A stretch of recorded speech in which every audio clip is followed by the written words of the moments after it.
Assalamualaikum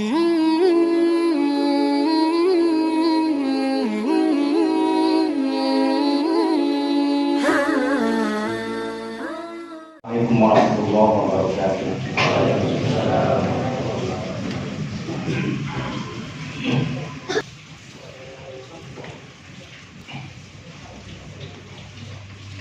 Alhamdulillah, thumma alhamdulillah, alhamdulillahilladzi kataba ala ibadihi as-siyam wa ja'alahu sababan li tahqiqit taqwa wa takhallus minal atham. Wa qala azza wa jalla min qa'il ya ayyuhalladzina amanu kutiba alaikumus siyam kama kutiba alal ladzina min qablikum la'allakum tattaqun. Asyhadu an la ilaha illallah wahdahu la syarika lah wa asyhadu anna sayyidana Muhammadan abduhu wa rasuluhu la nabiyya ba'dah. Allahumma salli wa sallim ala sayyidina Muhammadin abdika wa nabiyyika wa rasulika Muhammadin wa ala alihi wa sahbihi wa sallim, amma ba'du. Puji syukur kita panjatkan kehadirat Allah Subhanahu wa ta'ala. Salawat serta salam marilah kita sama-sama sanjungkan kehadiran baginda kita Nabi Muhammad sallallahu alaihi wasallam. Tak lupa kepada keluarganya, kepada para sahabatnya, para tabi'in, tabi'in serta umatnya sepanjang masa. Amin ya rabbal alamin. Jamaah sidang salat Jumat yang dirahmati oleh Allah, sebelum Al-Fakir melanjutkan menyampaikan tema khutbah pada siang hari ini, terlebih dahulu Al-Fakir berwasiat khusus kepada diri sendiri, umumnya kepada jamaah sekalian. Marilah kita sama-sama meningkatkan kualitas keimanan dan juga ketakwaan kita kepada Allah Subhanahu wa ta'ala dengan menjalankan seluruh perintah-perintahnya dan menjauhi larangan-larangannya, dengan harapan kita kembali kepada Allah Subhanahu wa ta'ala suatu ketika dalam keadaan husnul khatimah. Amin ya rabbal alamin. Dan harapan berikutnya, semoga rangkaian ibadah kita puasa Ramadan pada hari keempat hari ini, dan mungkin sebahagian saudara kita di hari kelima hari ini, semoga Allah Subhanahu wa ta'ala menerima seluruh rangkaian ibadah kita, baik yang wajib ataupun yang sunnahnya, dan juga memberikan pengampunan atas kelalaian dan kekurangan ibadah kita. Amin ya rabbal alamin. Jamaah yang dirahmati oleh Allah, tema khutbah kita pada siang hari ini adalah urgensi ibadah puasa di bulan Ramadan. Di dalam Al-Quran surat Al-Baqarah 183, Allah Subhanahu wa ta'ala berfirman, A'udzu billahi minasyaitonir rajim. Ya ayyuhalladzina amanu kutiba alaikumus syamu kama kutiba 'alal ladzina min qablikum la'allakum tattaqun. Shadaqallahul azim. Hai orang-orang yang beriman, telah diwajibkan atas kamu sekalian berpuasa, sebagaimana telah diwajibkan kepada umat sebelum kamu sekalian, agar kamu sekalian bertakwa.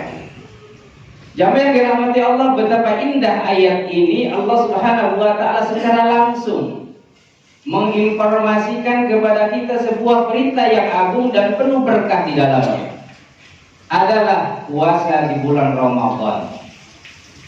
Puasa yang dalam ayat ini disebut as-siyam, di mana al-imsak artinya adalah nahan. Pertanyaannya, apa yang ditahan? Jamaah yang dirahmati oleh Allah Subhanahu wa ta'ala, ketika Rasulullah sallallahu alaihi wasallam ditanya tentang sesuatu yang menyebabkan kebanyakan manusia masuk ke neraka, beliau menjawab, sebab yang banyak manusia masuk ke neraka itu adalah al-fam wal farj. Yang pertama adalah mulut, dan yang kedua adalah al-farji, kemaluan. Oleh karena itu, upaya kita dari pengajaran Allah Subhanahu wa taala dari ayat ini adalah bagaimana kedua potensi yang dapat menyebabkan manusia masuk neraka ini adalah mulut yang berada di atas perut dan kemaluan yang berada di bawah perut. Dua-duanya perlu dipelihara. Bagaimana caranya dengan puasa kita menahan mulut ini dari mulai terbit fajar sampai terbenamnya matahari, supaya tidak berkata-kata kecuali atas perintah Allah dan contoh Rasul Sallallahu Alaihi Wasallam, supaya terbebas dari perkataan yang dusta, perkataan yang ghibah, fitnah, adu domba, bahkan dari sifat dan sikap kita yang takabur yang diucapkan melalui lisan kita. Karena itu semuanya akan menghilangkan pahala puasa kita. Dan demikian pula kita berusaha bagaimana menahan mulut kita supaya tidak makan dan minum atau memasukkan sesuatu yang berwujud secara sengaja ke dalam rongga-rongga yang ada dalam tubuh kita, khususnya mulut, supaya tidak membatalkan puasanya sekaligus. Karena kalau puasanya batal, maka pahalanya pun juga batal di sisi Allah. Di bulan Ramadan ini kita ditarbiyah bagaimana cara mendidik mulut ini untuk menahan dari berkata-kata yang tidak perlu. Satu.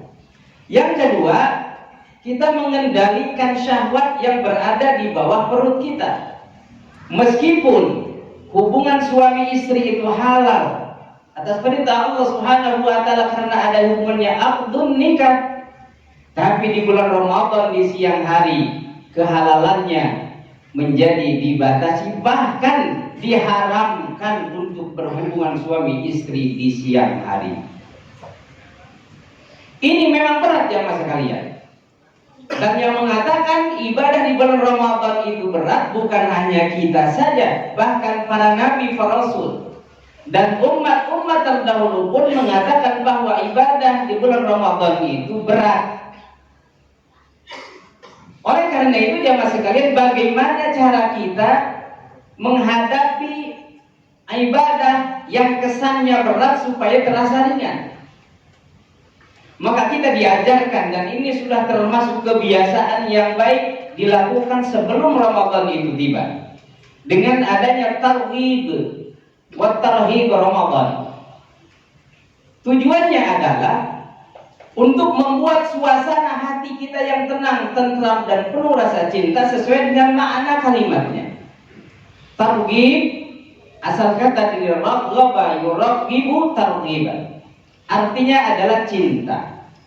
Bagaimana kita membuat suasana hati menjelang Ramadan, bahkan sampai di bulan Ramadan itu suasana hati menghadapi ibadah di bulan Ramadan penuh cinta kasih yang terdalam. Demikian pula dengan tarhib Ramadan, berasal dari rahaba yurahibu tarhiban. Artinya adalah mencintai, menyayangi. Maka sebelum Ramadan kita sudah diciptakan suasananya menyambut Ramadan dengan sukacita, penuh cinta dan sayang, sehingga masuk ke Ramadan tidak terasa berat meskipun katanya berat. Karena jamaah sekalian, memindahkan kebiasaan-kebiasaan yang kurang baik ke dalam kebiasaan-kebiasaan yang baik itu perlu proses supaya tidak terasa berat.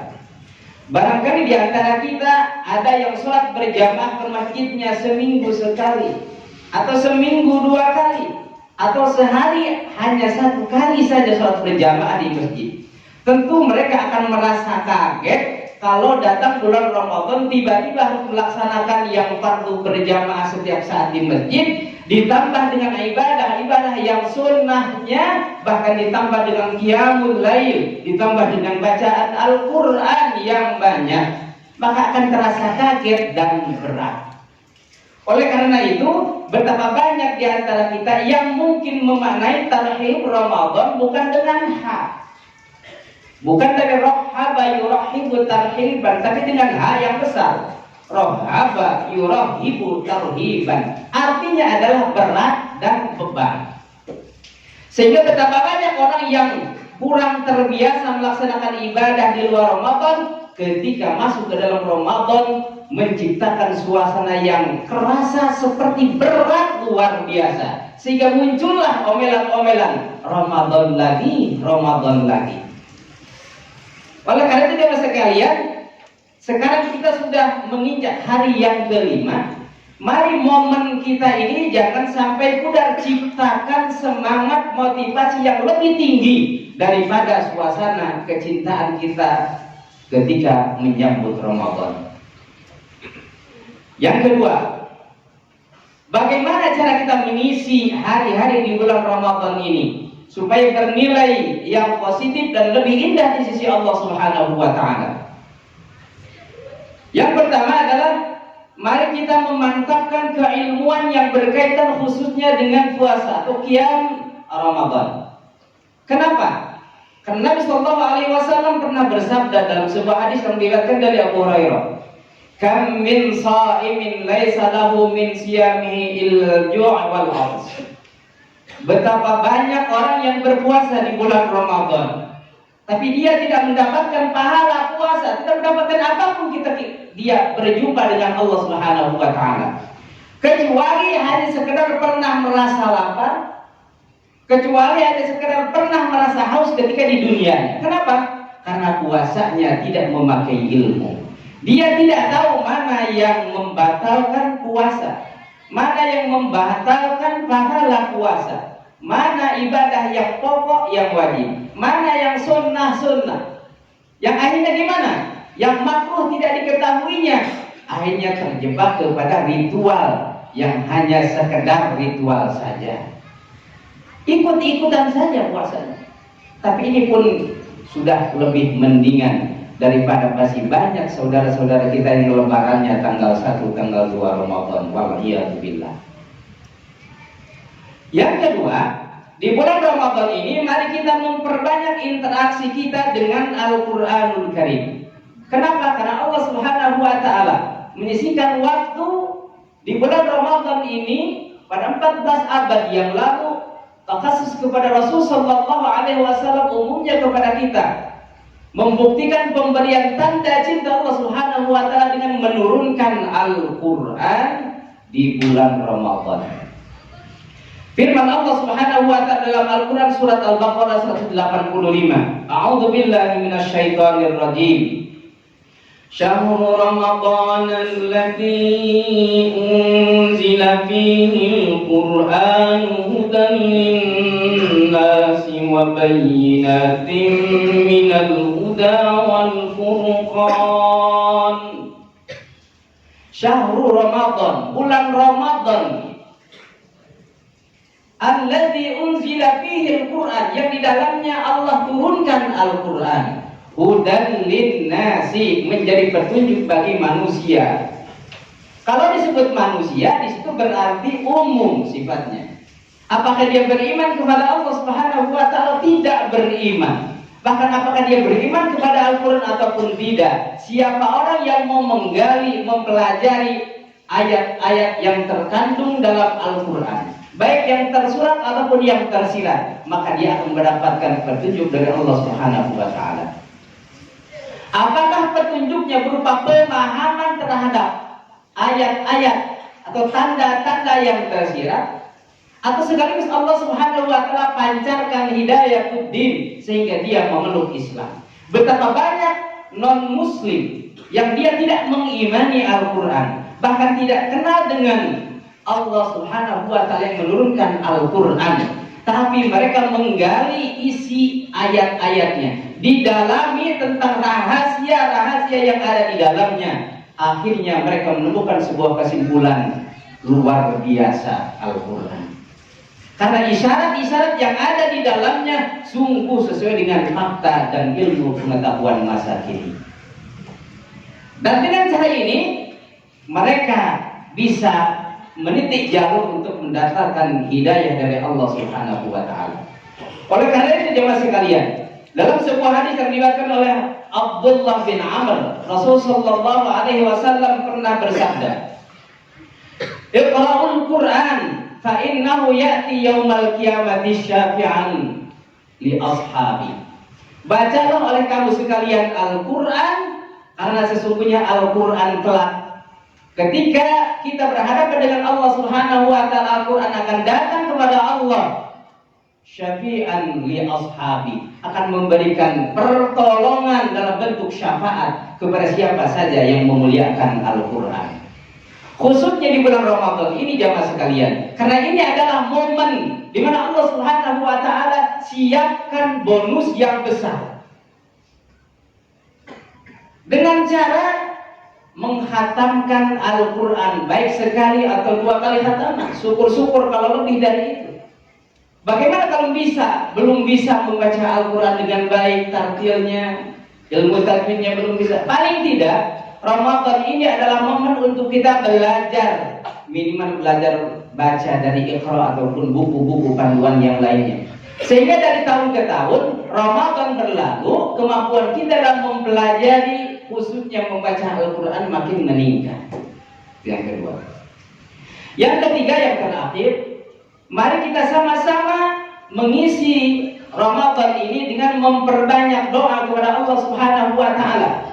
Sampaikan untayan pengharapan dan juga doa-doa yang terbaik kepada Allah Subhanahu wa taala. Karena Allah Subhanahu wa taala berfirman dalam surat 2 ayat 186. A'udzu billahi minasyaitonir rajim.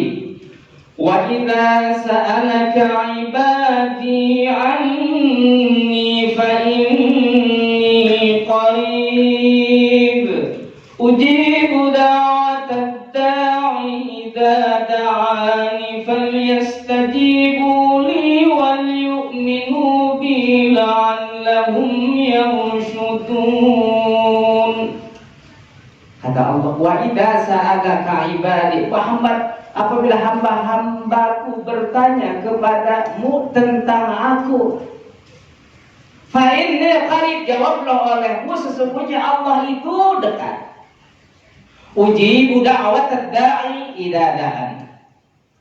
Dia Allah Subhanahu wa taala mengabulkan setiap permohonan orang-orang yang memohon kepadanya, khususnya di bulan Ramadan. Falyastajibu li wal yu'minu bi, dengan syarat falyastajibu li. Satu, perkenanlah setiap panggilan Allah Subhanahu wa taala.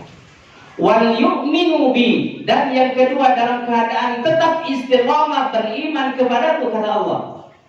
Jadi syarat terkabulnya doa di dalam Al-Quran surat 2 ayat 186 ini, satu, senantiasa memenuhi panggilan Allah, baik yang bentuknya yang wajib ataupun anjuran. Yang kedua adalah senantiasa istiqamah beriman kepada Allah Subhanahu wa taala dan Rasulnya.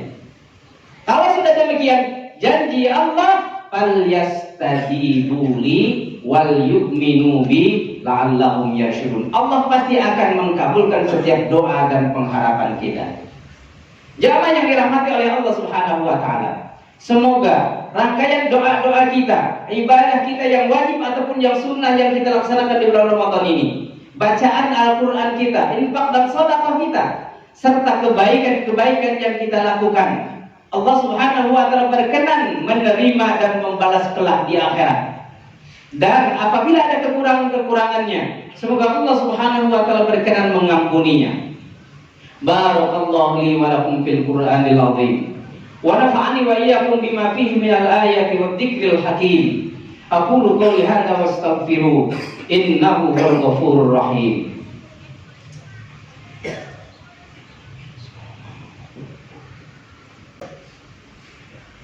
Innal hamdalillah nahmaduhu wa nasta'inuhu wa nastaghfiruh wa na'udzu billahi min shururi anfusina wa min sayyiati a'malina. May yahdihillahu fala mudilla lahu wa may yudlil fala hadiya lahu. Asyhadu an la ilaha illallah wahdahu la syarika lahu wa asyhadu anna sayyidana Muhammadan 'abduhu wa rasuluhu la nabiyya ba'dah. Ayyuhal hadirun, ittaqullaha haqqa tuqatih wa la tamutunna illa wa antum muslimun. وقال تعالى أيضا إن الله وملائكته يصلون على النبي يا أيها الذين آمنوا صلوا عليه وسلموا تسليما اللهم صل على محمد وعلى آل محمد كما صليت على إبراهيم وعلى آل إبراهيم وبارك على محمد وعلى آل محمد كما باركت على إبراهيم وعلى آل إبراهيم في العالمين إنك حميد مجيد اللهم صل وسلم على سيدنا وحبيبنا وكريمنا وشفيعنا ومولانا محمد وسلم رضي الله تبارك وتعالى عن سادتنا رسول الله أجمعين آمين اللهم اغفر للمسلمين والمسلمات والمؤمنين والمؤمنات الأحياء منهم والأموات إنك سميع قريب مجيب الدعوات وقاضي الحاجات ربنا آتنا في الدنيا حسنة وفي الآخرة حسنة وقنا عذاب النار صلى الله على خير خلقه محمد النبي الأمي وعلى آله وصحبه وسلم سبحان ربك رب العزة عما يصفون وسلام على المرسلين والحمد لله رب العالمين إن الله يأمر بالعدل والإحسان وإيتاء ذي القربى وينهى عن الفحشاء والمنكر والبغي يعظكم لعلكم تذكرون ولذكر الله أكبر وأقيموا الصلاة